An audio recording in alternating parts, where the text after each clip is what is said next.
The Hudson Valley, like much of America, needs infrastructure upgrades. Our railways, bridges, and roads need improvements and increased safety measures. 100-year-old sewer and water systems need to be rebuilt and expanded to service new growth. As Congressman Sean Patrick Maloney explains at Monday's Pattern for Progress Forum, a solid infrastructure supports economic growth, and a national effort to rebuild America's infrastructure can be a catalyst for economic expansion.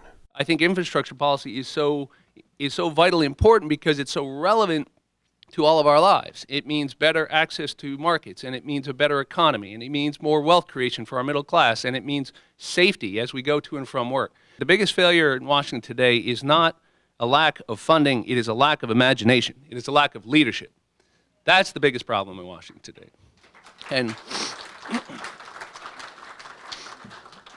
And we cannot do this unless we work together.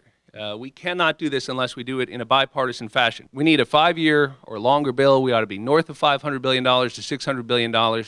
And I personally would like to see us develop a capital budget for the United States. I'd like to see us develop a goal of spending, 3 or 4% of our GDP on infrastructure for a 10-year period so that we can do the things that we know will create a new generation of wealth for the American people, and wealth that is broadly shared, where middle-class families can feel like they're doing well again.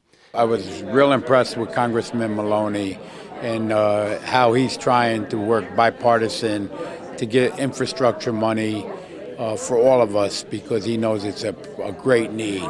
And at these forums, everybody here talks about the same problems. Our wastewater, our water, and the old pipes that we have under the ground. And as the city of Beacon, which is over 102 years old, we know we got them problems. We're going to continue to bring these kinds of events together because we want to elevate the conversation about things like asset management, which are tools that you can use to really plan out where you should focus your resources first, rather than just taking a scattershot approach. So we're going to continue to do that, yes.